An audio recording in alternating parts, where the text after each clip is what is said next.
participant screen sharing. Can you allow me to share my screen? Okay, let me see how I can do that.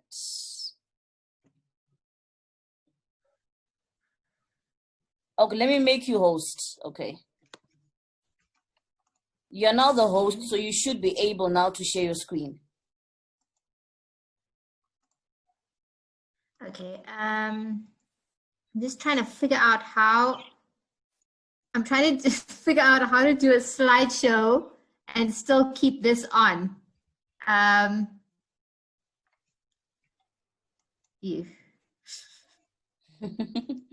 There's a share screen, I think, right at the bottom.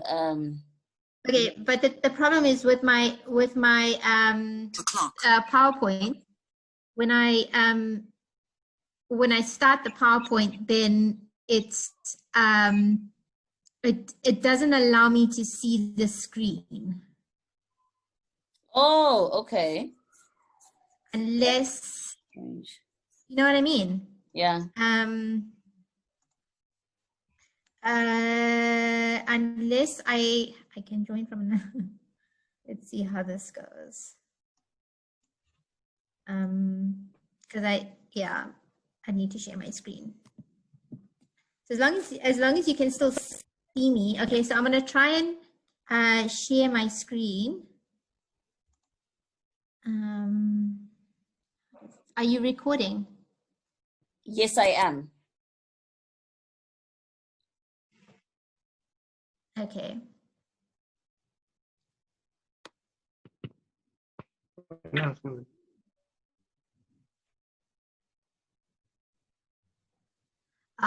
Okay. It seems to be working. Oh, okay. Yeah, no, it's working perfectly. Yes. Yeah. So I've still got the.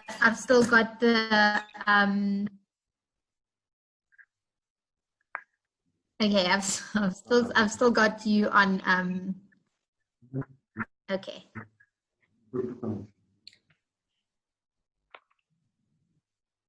So when people have questions, they will raise their hand. And so then you can I think towards the end of the session, then you can always like give turns to those who have questions that they want to ask. Okay, for sure.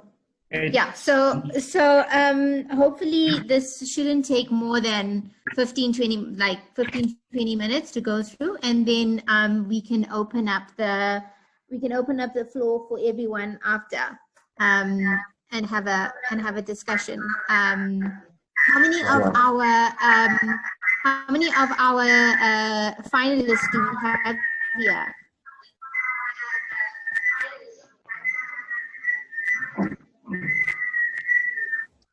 Sorry, Suraiya, I see the participants. the only one. There's a lot of feedback coming through. Munya looks familiar.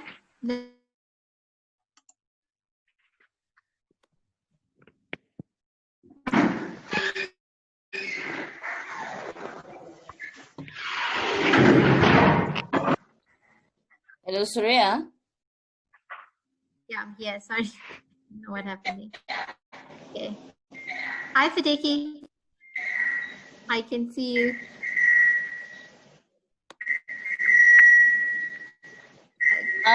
Is it possible that everyone mutes their mic during the session so that there is no feedback?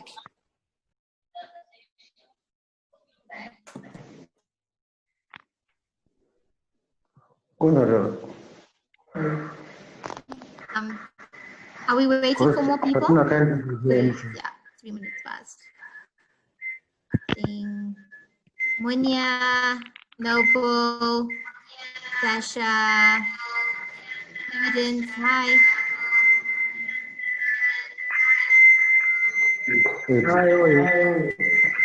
Hi everyone, please mute our mic because there's a lot of feedback and it's very difficult to hear. Can everyone mute their mics, please?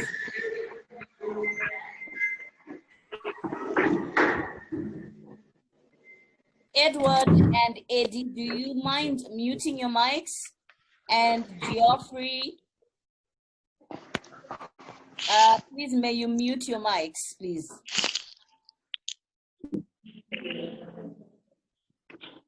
Thank you.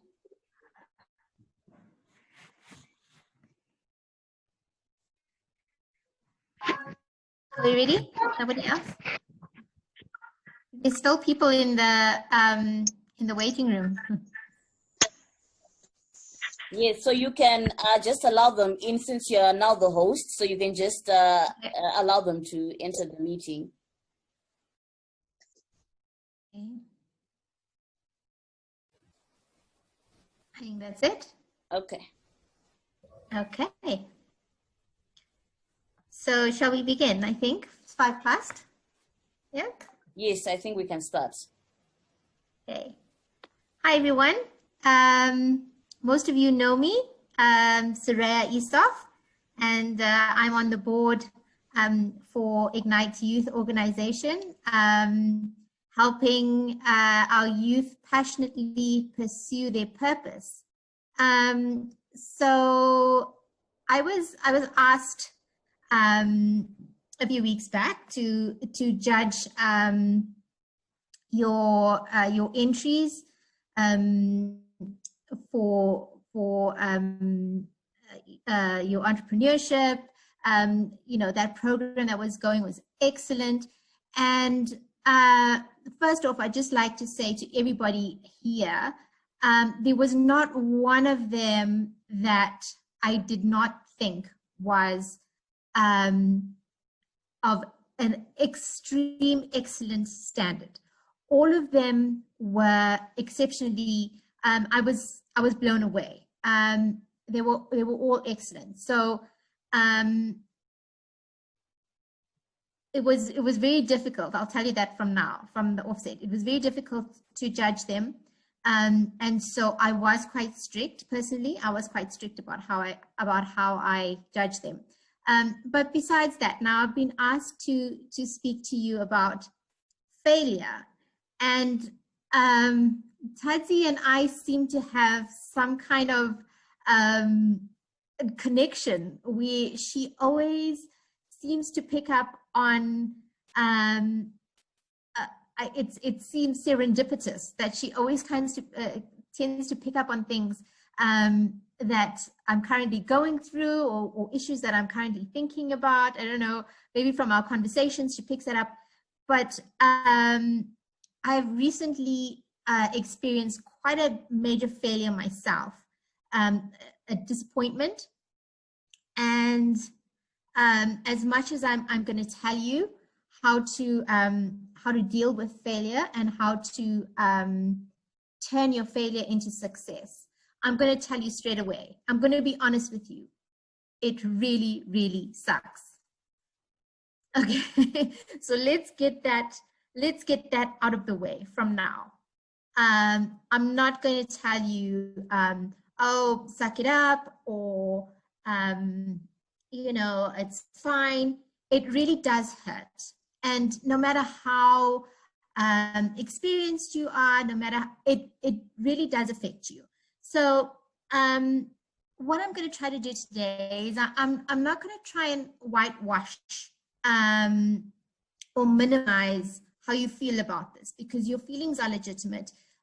Because obviously we try our best, and we often take it very personally. So what I'm going to do is I'm going to help you reframe it in a way where we can actually get something from it. Okay, so it's the proverbial turning lemons into lemonade. But more than that, it's how we can move forward and actually use our failure, instead of our failure as a blockage, we can use it as a stepping stone. Okay, so Suraiya, so yeah. Sorry to disturb you. So I problem. Sorry to disturb you. May you please add some of the guests that are in the waiting room? Okay. So right, so let's just get straight into it. So yeah, this failure was it's still pretty raw. I put a lot of months of work into it. I was very, very hopeful, and I the way I looked at it, I was like, you know, something will be seriously wrong if I don't succeed at this, and you know, and I had actually built up my hope and my expectations so much that when the refusal did come, when I did fail, I have no one to blame but myself, because I was really expecting it to be good. So we'll be talking about that later as well, about expectations. But just to assure you that being somebody who's probably twice your age, I don't know, but I have failed many times, and it still bites. Okay, so don't be too hard on yourself about feeling the bite of this. It's something that takes a lot of work to get over. Okay, but we're gonna try and reframe things and try to work. We're gonna try and figure this out. Okay, so bear with me. Right. Okay, so I'm gonna share this what I have come up with. These notes will be available to you at a later time. Okay, just saying goodnight to my kids. Okay, right, so turning failure into success, fading forward. Right, so we're gonna do this in a six stages,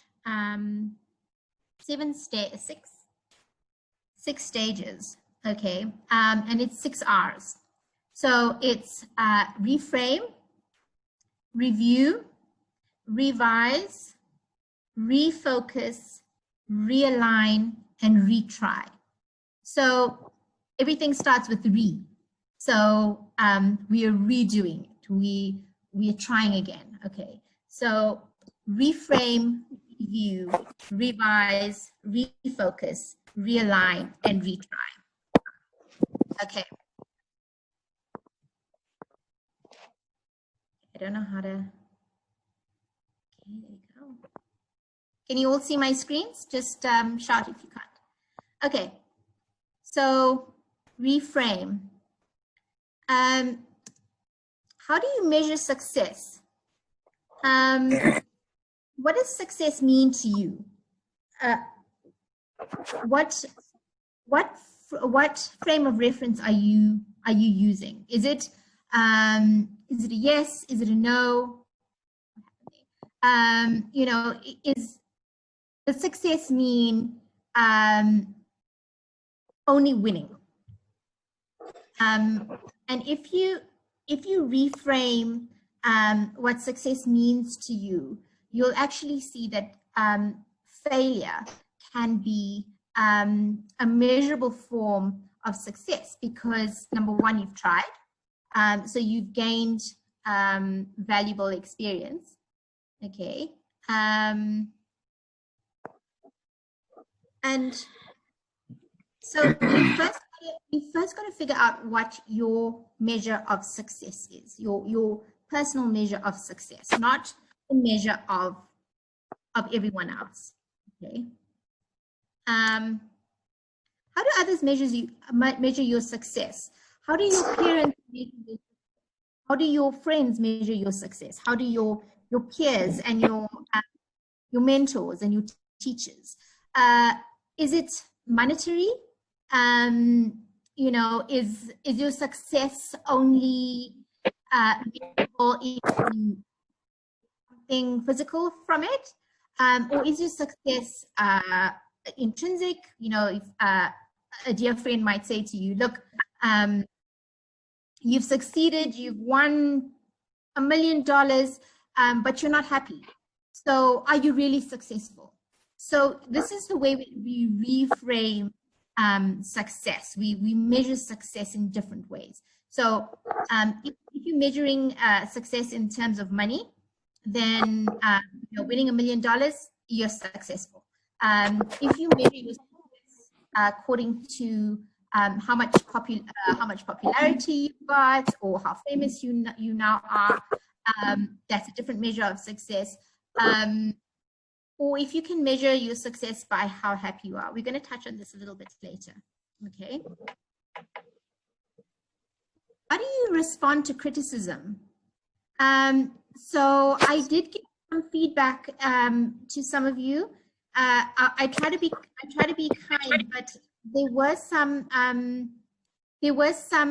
points that needed to be worked on, and I did mention them. There were some of you who had lovely ideas, but your presentation wasn't so great. Your voices were too soft. Or some of you spoke too quickly, or some of you didn't answer the questions correctly. So as much as I could, I tried to give constructive criticism. So you need to also surround yourself with people who are going to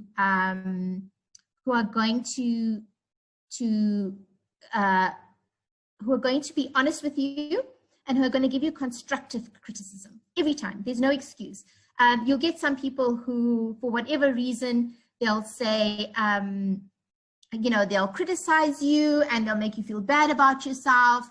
And, you know, also it depends on how you take it. But, you know, you need to have at least 3 people that you can trust to give you honest and critical, positive, constructive criticism. And you must be willing to accept that. Okay. Okay.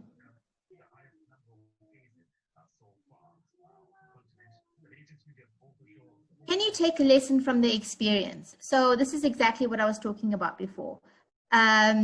You know, the experience itself can be rewarding. The experience of just trying, the experience of getting in the pool and learning, you know. Or you could look at it and say it was an utter waste of time.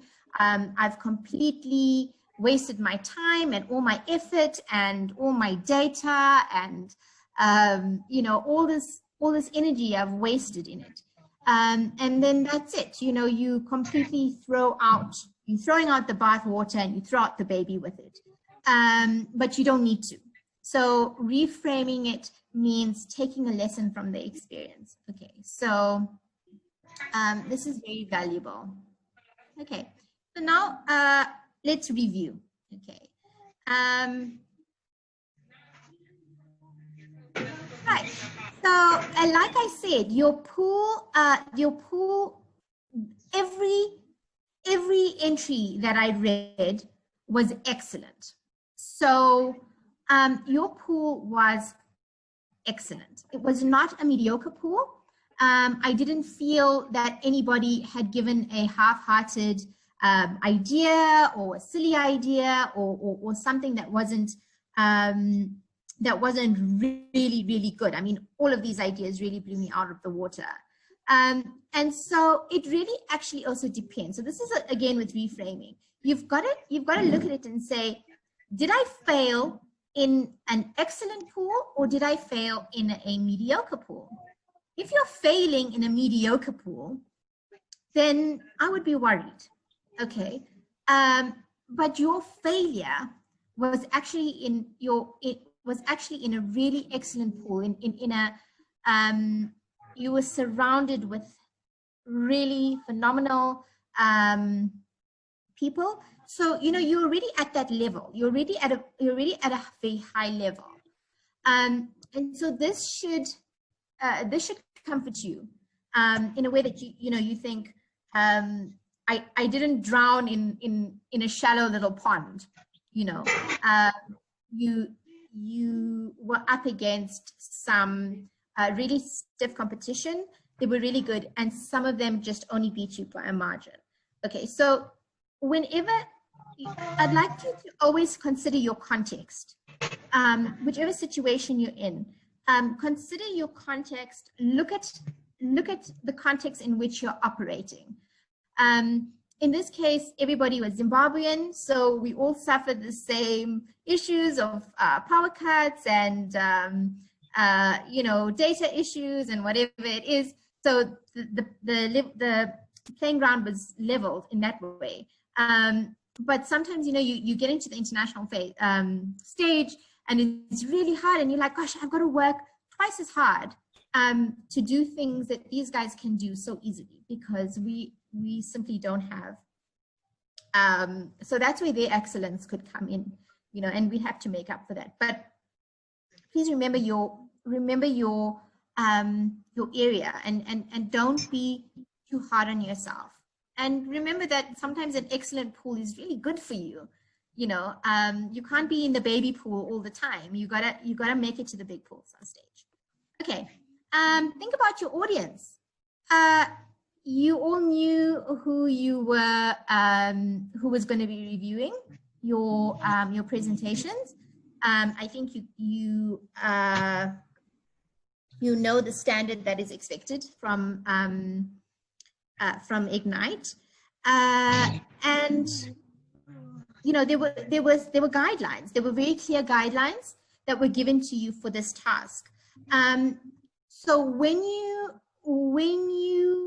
did your presentation, did you address the critical problems with workable solutions?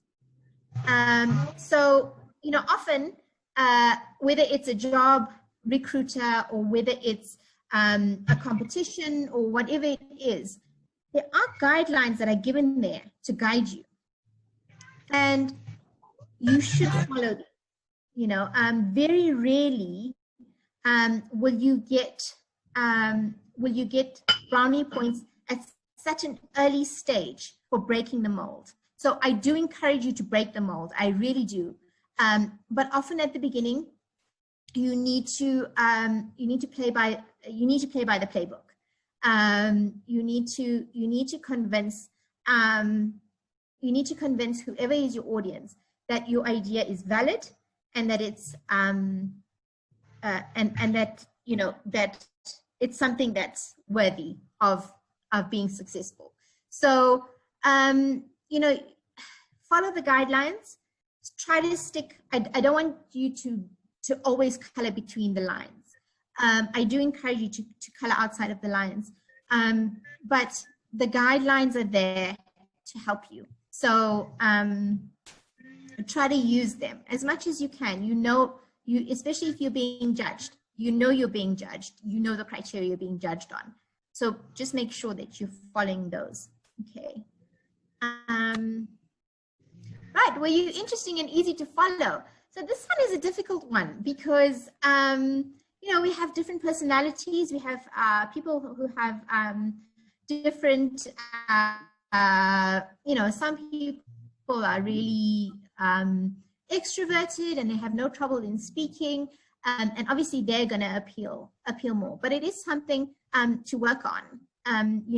Is your presentation, whether it's whatever it is. You remember, when you're presenting an idea, you present yourself first. So it does take a lot of practice. It takes a lot of practice, but everybody wants someone who's interesting, someone who's personable.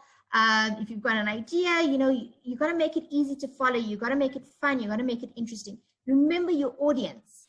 Remember who you are addressing. Whether it's customers, whether it's your boss, whoever it is. Make sure that you know your audience and that you appeal to them, because that is how you're going to get success in the circumstances where you are being judged. Okay, so we're only talking about circumstances where you're being judged, like this competition. Okay, once you're smashing through the roofs, then you're an entrepreneur. Break all the rules, and don't worry too much about that. It certainly worked for Mark Zuckerberg and Bill Gates and all of them. They're not particularly extroverted, but they seem to be very successful. But then again, you do need to have some kind of practice in presenting and convincing. And I call it the art of negotiation. You sell yourself, you make yourself somebody who's believable, and who people would want to invest in and follow and continue to believe in. All right, honesty time. Did you honestly try your best? This is something I struggle with. Every time I beat myself up about it. When I fail and I sit there and I think, did I really try my best with this? There was that one time I had this link to do a little bit more of research on this issue. I had that link and I just didn't follow it. Why didn't I? I should have, and then I give myself a little slap on the wrist for it, and then I move on. Okay, you learn from it. Keep a to-do list, keep a checklist. Have I done all my research? Have you invested enough time and energy? Be honest. Only you can answer this question. Don't let your parents tell you. Don't let your friends tell you, yes, you did your best, you did your best.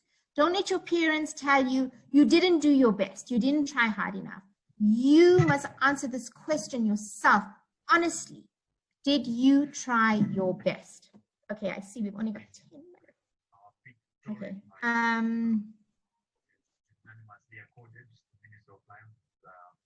What are your excuses? Okay, what are your excuses to the world? What are the excuses to yourself? Be honest. Okay, ask for feedback. Audience, mentors, peers, and judges. Use 3 people that you trust who are not going to be icing the cake and trying to sweeten everything for you. You need people who are going to give you constructive criticism. Okay, revise. Keep a journal and notes from what you've learned. Figure out how you can improve. Sorry, somebody's, okay. How can you improve? Sorry, can you please turn down, somebody's got their mic on.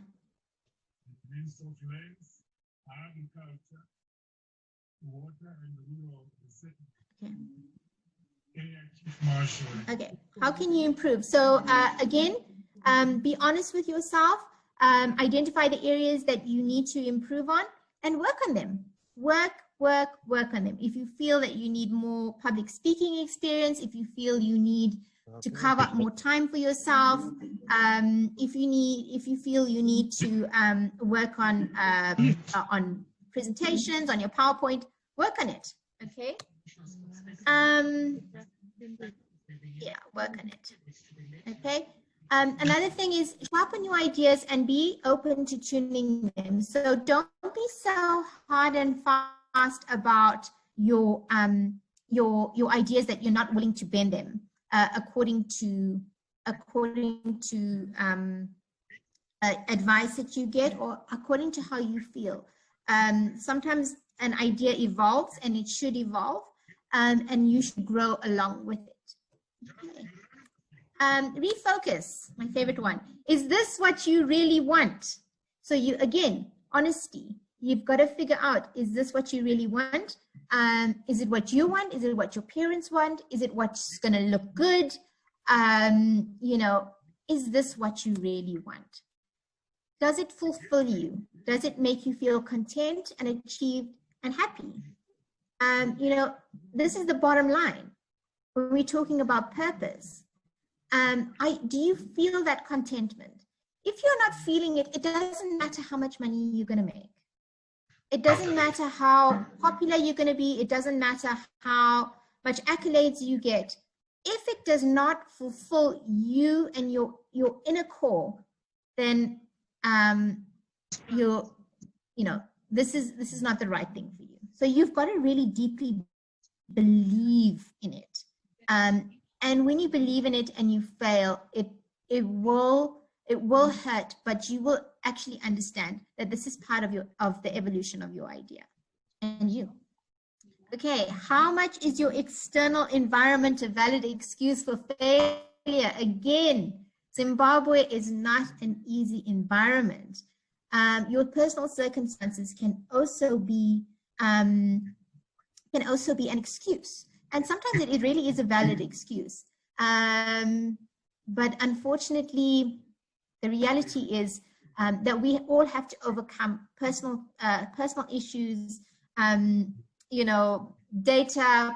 We've got to overcome them. So this is the extra work, and I do give all of you credit because I know it's not easy.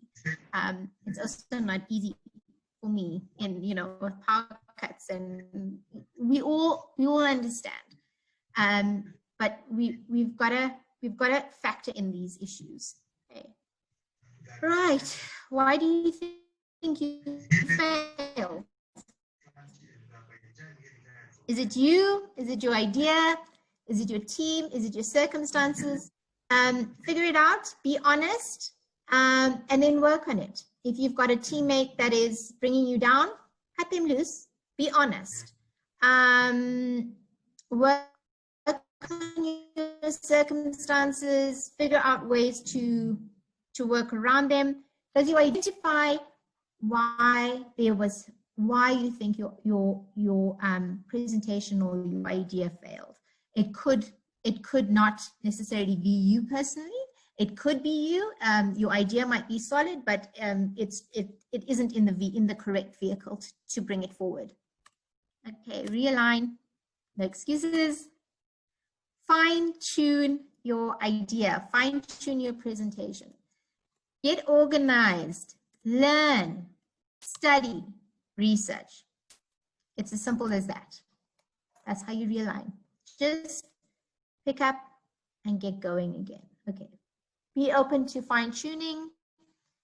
Practice, practice, practice. Learn, learn, learn. It never goes to waste. Right, and the final one, retry. Courage.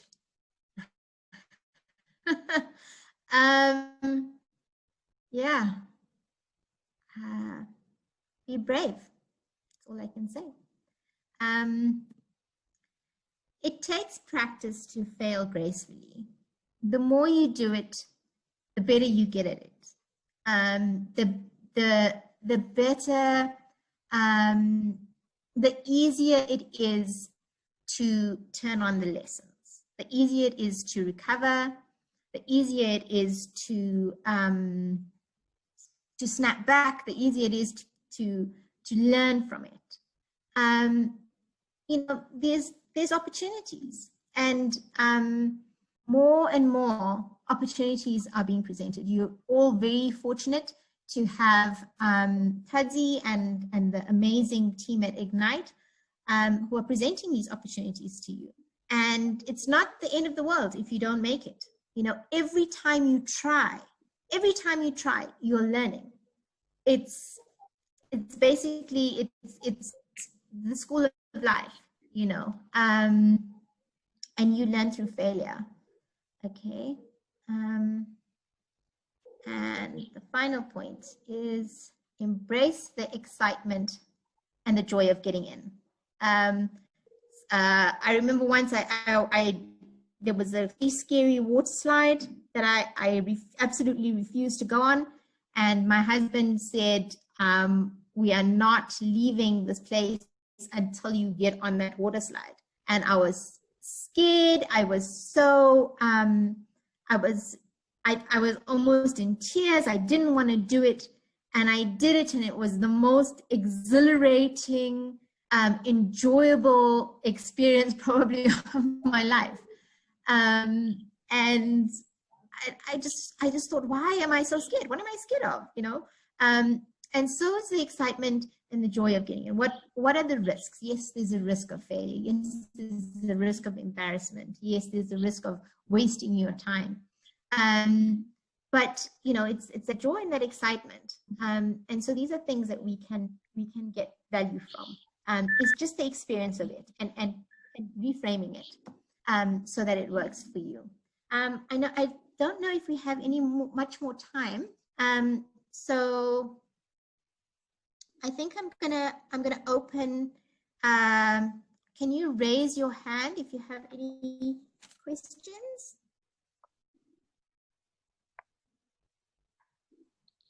Suraiya, is it okay if we exit the presentation format so that you can see all the, is that okay?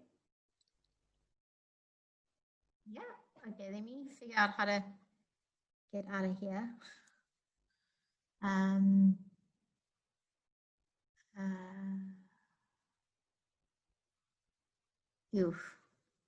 Okay, I need to figure out how to close this. It's fine. If anyone has a question, this might be a good time to ask.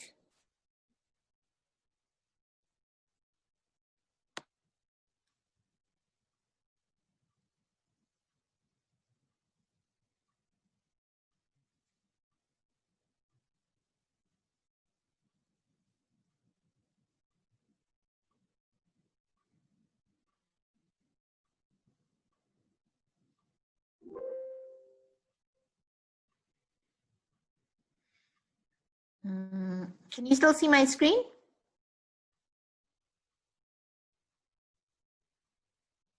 Hello? Yes, we can see your screen and your beautiful family.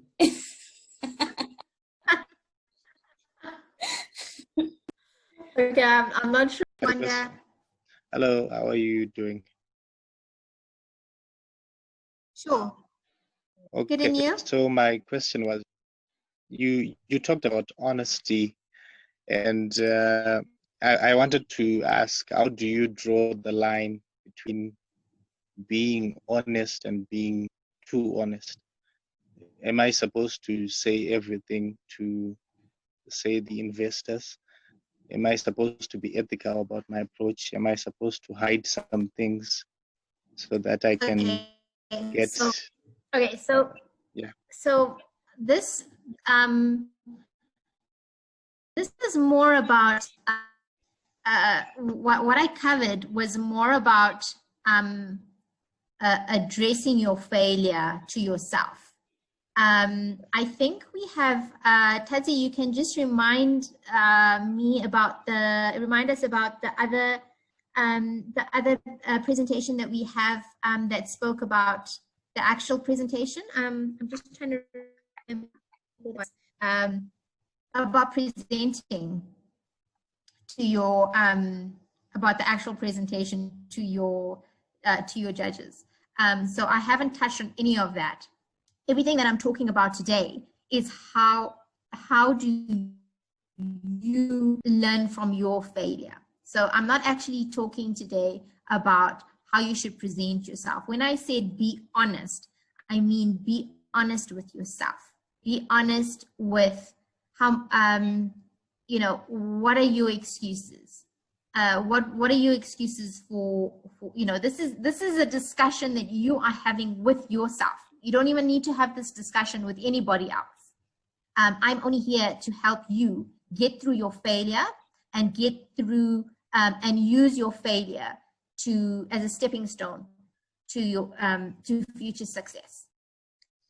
So nothing that I have spoken to you about today has anything to do with what you're going to be saying to your investors. Of course, you should be vulnerable, you should be open, you should be honest with them.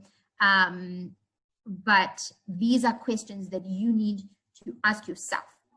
Okay, so this is the context that I have done this presentation today. It's been all about the questions that you're going to be asking yourself. So you need to be honest with yourself. So this is what I mean by honesty.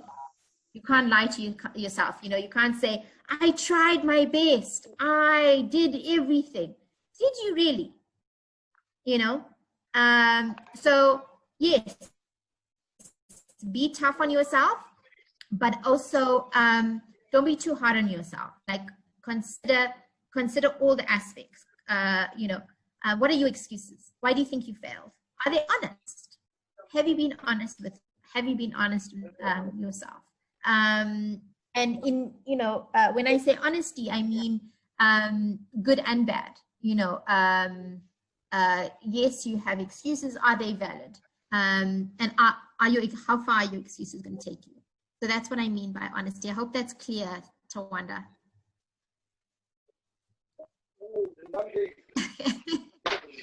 Okay, I know there's another mentorship class that will actually talk to you about presentations and about presenting your ideas, but we haven't touched on that today. So I'll leave my colleague, my expert colleague, to assist you on that. Somebody else had a question. I saw another hand up. Yes, it's Tatenda. Yeah, Tatenda, please go ahead. Hi, Tatenda. Okay. Hello. My question is basically, it comes on self-confidence. So what do you do when your self-confidence is completely shattered, in the sense that you cannot do anything anymore? Do you mean that your self-confidence was shattered by the failure? Yeah, yeah, in terms of failure. Okay, so this is exactly what I was talking about, having at least 3 people who are going to be honest with you. So, for example, I have certain friends who, some friends who are always, you know, I can go to them and like, Suraiya can never do a thing wrong. Nothing I do is ever wrong in their eyes. You know, they're always lifting me up. They're always, and they're great. They're lovely. I love them. I love them to bits. But I know they are not the ones who are going to grow me. And I know that they're not the ones who are being totally honest with me, you know. So they're lovely. They're lovely to go to for comfort. They're lovely to go to for support. But they're not entirely honest because I'm not perfect. And then I have friends who will tell me straight, Suraiya, you know, this wasn't good. Suraiya, you know, you could have done better. Suraiya, you know better. So friends who, and I trust them. I trust them when they tell me honest truth because I know they're not doing it to be hurtful. I know that they're doing it to be constructive. So through telling me what I've done wrong and where my shortcomings are, I actually can grow from that. So I really appreciate these people. They're very brave because sometimes I shout at them and I'm like, how can you say that? How can you, you know, I lash out and I'm like, you don't understand, but actually they do. And these are people who I trust entirely. I'll go to them and I'll say, you tell me the truth. Was what I did wrong? Was what I did enough? And they'll tell me, no, it wasn't. No, you weren't at your best, you know. But I know they're doing it out of love. So you need to find at least 3 people like that in your life. Once you know that somebody is being honest with you, then you can go to them and you can say, I am really shattered. Tell me the truth. And you know, if they say to you, you did really, really well, the problem is not with you. The problem is with whatever. They'll give you an excuse. That's a valid excuse because you know these people are being honest with you. And so you need to do that to yourself as well. Once you learn to have honest conversations with yourself, you can identify, you know, you can say, gosh, everybody says that I'm not good at this. I really am, you know. So you know, it's all about inner work, Tatenda, and it takes a long time. It really does take a long time. But I think I've given you. I'll share this with you. Tadzi can get them to you, and you know, just keep looking at them and figure out why your confidence has taken such a knock. And you know, if you're feeling that you know your confidence is continually taking a knock at something, maybe try something else. Get your confidence up and then try again. You know, confidence is a very, very tricky subject, and there's nothing that I can tell you that's going to build your confidence. I can tell you, yes, you were excellent. Yes, you know, I can tell you all of these things, but in the end of the day, you're going to question me. You're going to question whether I was being honest, because only you know yourself whether I was correct or not. Okay, so again, it's an open, honest conversation with yourself, and try and find at least 3 mentors that will be honest with you, and build your confidence in other ways. But yeah, it does take a lot of work. I understand. I really, really do. Is that okay? Yeah, that's okay. That was amazing. But I have one more question before we close. Anyway, so I wanted to ask, what do you do when you're really afraid of success, or maybe like criticism, right? You know that you have certain ideas, right? But when it comes to pitching ideas, right, people say bad things. What you do when but you're afraid of that. I'm sorry to turn that. I couldn't make out what you were saying. Tati, did you get all of that? Unfortunately, I didn't get it. Do you mind repeating? Sorry, didn't. Okay. What do you do when you are really afraid of criticism based on your success? That's basically what I was saying. Criticism based on your success, not on your failure. Yeah, something like that. You know, for example, I might have 3 different ideas, right? But I choose the one that I know is going to make me feel, instead of choosing the one that's going to make me succeed. The reason why I don't choose that one is because I am afraid of what people are going to say when I succeed. How do you deal with that? What are you afraid that they're going to say?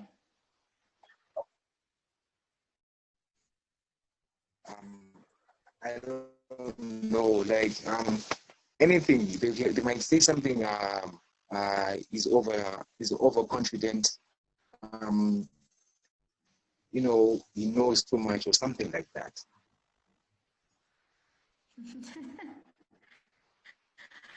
Okay, yeah, fear of success. Yes, that's huge. And again, that comes with confidence, where you just, we actually, again, you need to find, I call it your tribe. You need to find your tribe. You need to find your people who are going to root for you. You know, you're gonna have to find people who are going to be honest with you, people who are happy for your success, people who support you during failure, and people who help you grow. And you know what? Whatever everyone else is, it doesn't really matter. You know, you get to a stage when, when you're my age, and you figure, wow, you know, these people I was worried about, like, where are they? None of them are paying my bills. None of them are supporting my business. None of them actually have any value, you know. So if they don't have value, then why should their opinion of me have value? Why should their opinion of my success have value? And this is a huge, huge barrier to achieving what you want, is when you worry about what other people are going to think and what other people are going to say. So unless these people are investing in you, either with their time, with their energy, with their money, even with their money, actually, there's other ways. So I wouldn't even worry about the money aspect of it. But unless people are invested in you, in a valuable way, then you really shouldn't worry about what people say. But again, I appreciate that this takes a lot of practice. And the people that you're surrounded with, they could be your family, they could be your cousins, they could be your friends, they could be your girlfriend's family, or whatever it is. But this takes a lot of work. And I think perhaps we should maybe do another whole presentation on this kind of growth. But all I can say to you is identify your tribe, identify the people that that have invested in you, and stick with them, you know, and don't worry about other people. But yeah, it takes practice, I know. Is that okay? Yeah, that's okay. Thank you so much. Thank you so much, Tatenda. Do we have any other questions, even from the girls? It would be nice to hear the girls' voices. Any of the girls who have a question?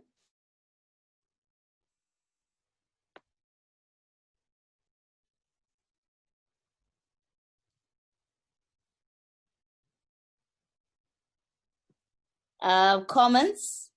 We can also take comments, feedback, what you learned, anything that's eye-opening for you during the session.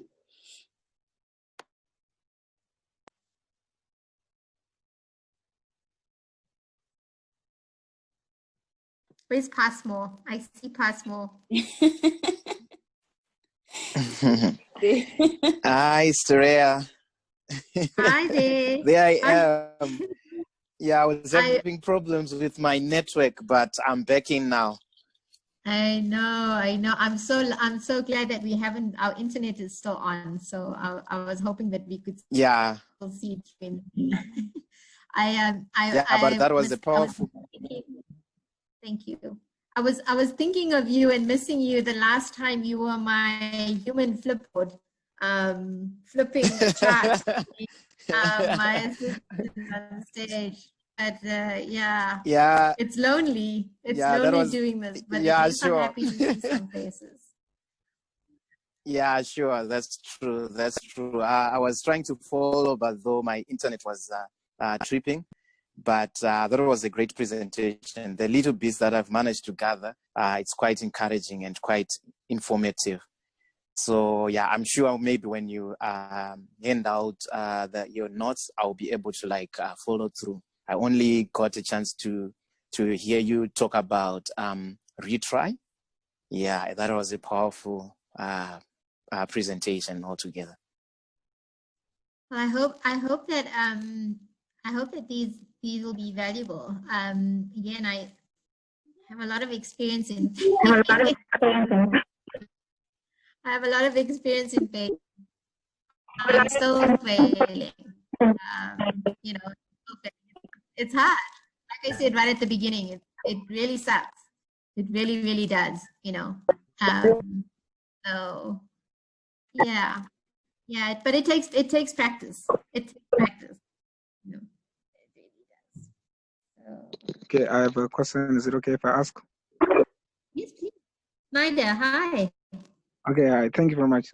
So my question is focused on where we go from here. No matter if you won or you didn't, but what we have are merely ideas and concepts. So some of the ideas need some a bigger network or a bigger organization to partner with. So my question is on how exactly do you contact or do you convince those guys to partner with you when all you have so far is maybe an idea or a concept? Sorry, how do you get what? How do you get them to partner with you or to work with you? Because what we have are merely concepts and ideas, so it's a bit difficult to implement some of our ideas without networking or working with some organizations. So my question is, how exactly can I approach them in order to listen to what I'm saying? Okay, so again, this is talked about in Realign. you know, you need to research, you need to work. You know, again, an idea is just an idea until you put it down, until you present it. And this is, you have to use a lot of psychology with this. Again, all these steps that I mentioned, you got to know who your audience is. You got to know who you're presenting to. You got to know what you're going to ask for. So if you come to me with your idea, and you're going to obviously present it differently to me, because you might be asking me just for advice. Suraiya, can you invest your time in this idea?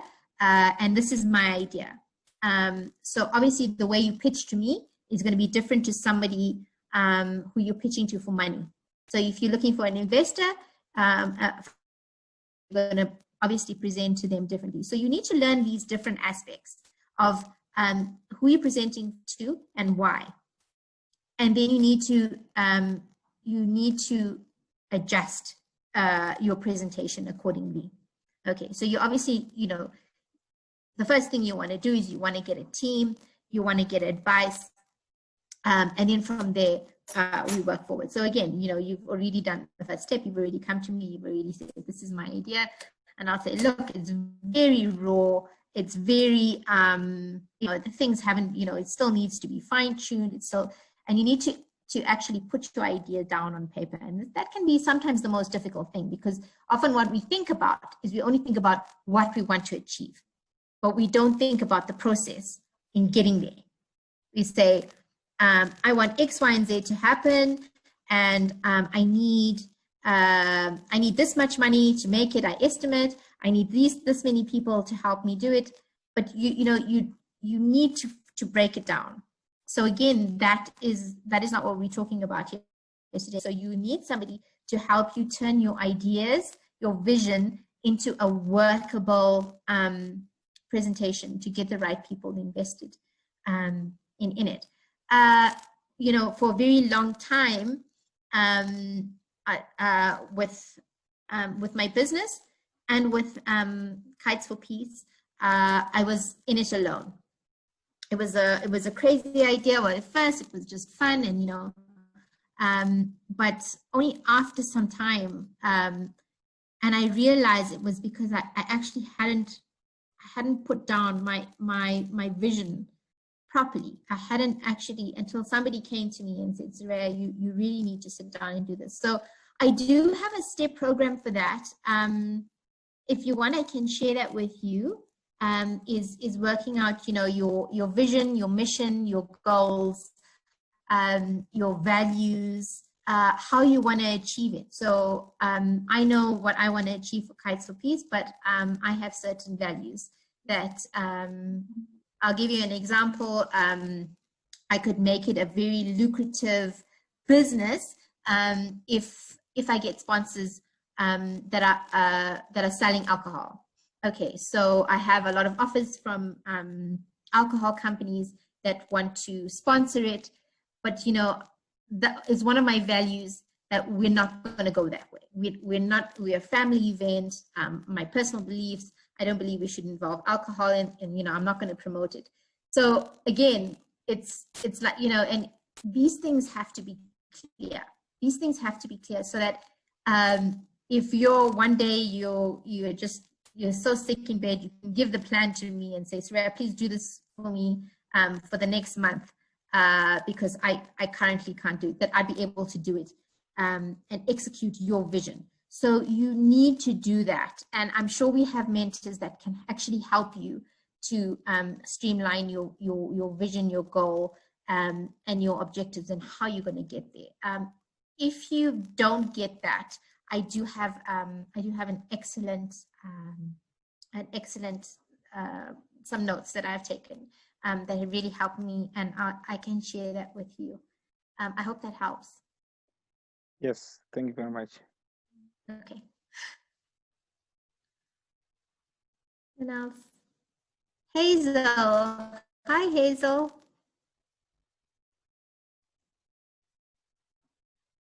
Hazel, are you there?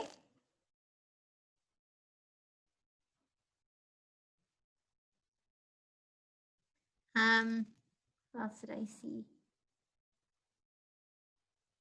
Angeline?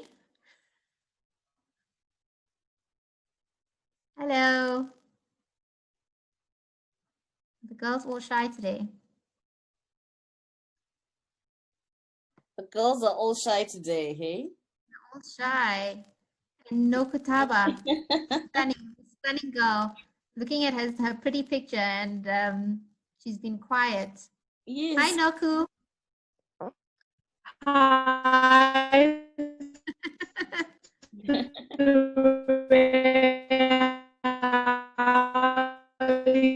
Oh my word.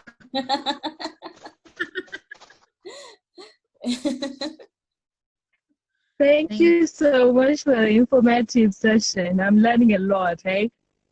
It's great. Yeah, I'm glad. I'm glad. This is fun. Yeah. We have I know she's probably gonna kill me for putting her on the spot like this, but we have a very good and wise friend, Fideki, who's here. And I'm sure she could offer you some pearls of wisdom as well. She's somebody that I go to daily to give me pearls. She's really great. So hi. Suraiya. I know. I knew you were gonna kill me for that. Well, thank you very much, first of all, for inviting me. I genuinely appreciate it. I think Suraiya and I are probably, I think, in the same sort of age range. So what I just want to encourage you on is we're always learning. As human beings, we also tend to forget. So a lot of the things, Suraiya was talking about, what are your goals, about when you fail, getting up, having people who are speaking truth to you. Those things are quite important, but a lot of times as adults, we actually forget. And you need those truth sayers and truth tellers to be telling you that, that like, here, Fade, you could have done better, or you know what, you've beaten yourself up enough. You need to move on to the next thing, or try and refocus. So all I want to tell you is it's a constant journey. In a sense, I'm sorry, I can't remember the speaker who asked a question which resonated a lot with me about fear of failure, because that is something that I also struggle with, just from an anxiety perspective of just thinking, can I do it? Will I be able to do it? And, I'm speaking to you as somebody who's in their 40s, and I'm still struggling with that, that ability to be able to say I am capable, and even if I fail, it's not the end of the world. There'll be other chances or other ways in which I can try to redeem myself. So I think that's what's important. Just know that it's a journey. It's not going to be one particular be the end of the road for you, even though it may feel like that. I don't know whether you want me to say anything else, Suraiya. Sorry, I was listening to it from my other from my Kites for Peace account, because this one just temporarily, so I heard everything you said. Okay, cool. Yeah, thank you for sharing that. Like so much comes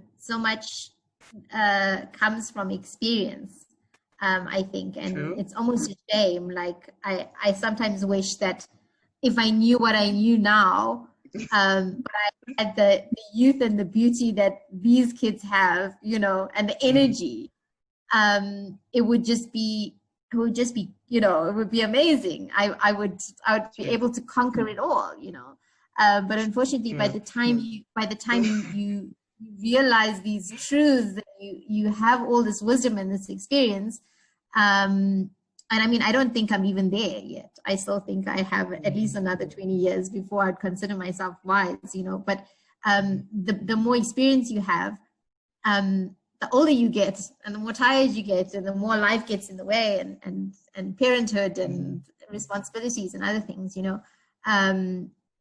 But yeah, I think what's really great, what the youth of today have that we never had is they've got access. They've got access to information. They've got ways of learning from us. The way that I learn from other people who have their experience. You know, learn from us, learn from our mistakes, learn from what's worked for us. You know, the world today is so wide open, and we didn't have these opportunities. So yeah, I have hope. I have hope for my kids. I have hope for you guys who are the future leaders.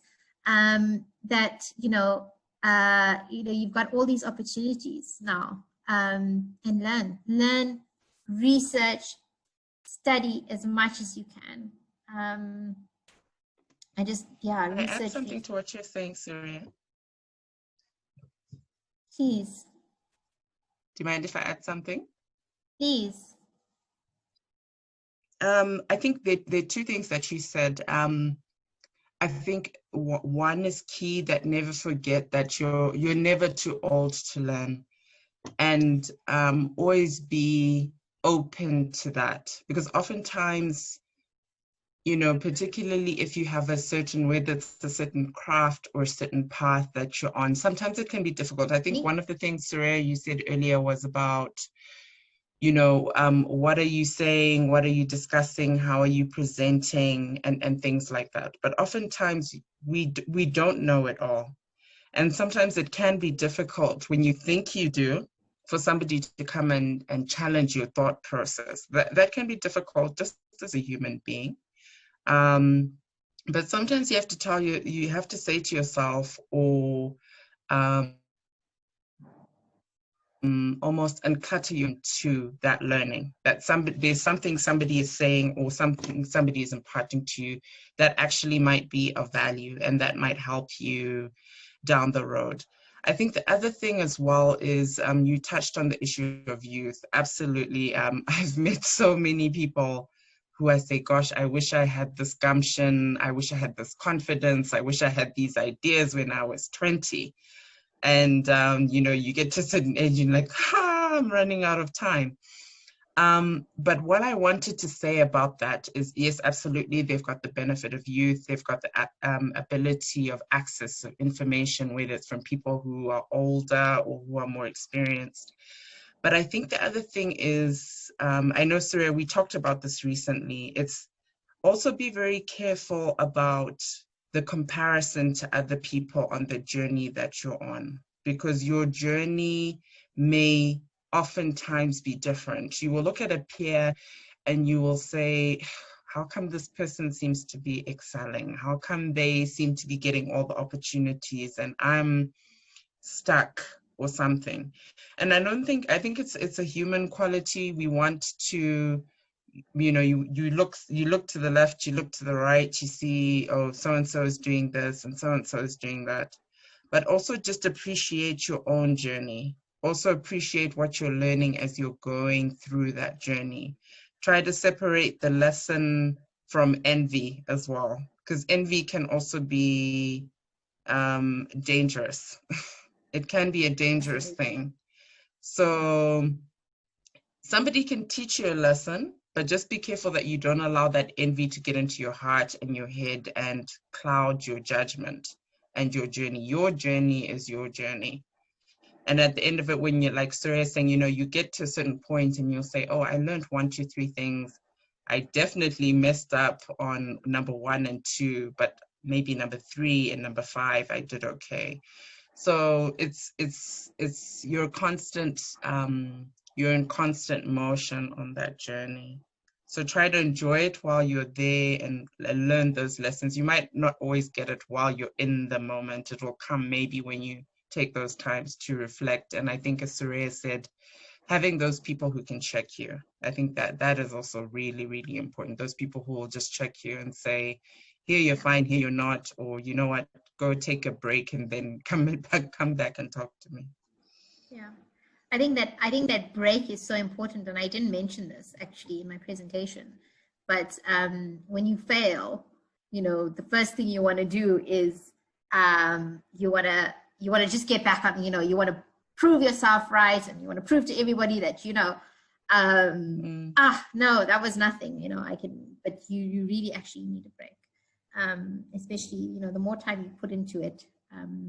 You know, you do. After my recent failure, I was like, okay, no, that was nothing. It didn't, you know, I tried to convince myself it didn't mean that much. It really actually didn't even mean that much, and I didn't want it anyway. And you try to convince yourself. And then, you know, eventually you sit back and you're like, oh, I'm exhausted, I can't. So yeah, you need to be kind with yourself and allow yourself that. I think envy is like I was saying, this is a topic that I think requires a whole nother discussion. Envy, what people think about you, and I think it's rife. Again, this is the flip side of what I was talking to, is this access to information. So the youth today have all of this, you know, the world at their fingertips. They can access everything. But I think social media as well, there's a lot of pressure that comes with that. And there's a lot of haters, you know, people who follow you, and they'll, you know, and they, yeah, I mean, they pretend to be your friends, or maybe they are your friends. But then you have frenemies, you know, who, but, you know, again, this requires a whole nother topic. But I think that is that's also something that you internally process, and we have a certain control over it. So there's a very famous line which I remember all the time: what others think of you is none of your business. So so it's very important to remember that what others think of you is none of your business. So again, like I said, unless they're paying your bills, unless they're feeding you, unless, you know,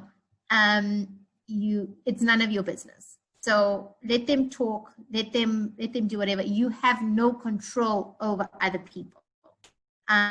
You do have control over their perception of you, but when the control of that perception comes at the expense of your dreams.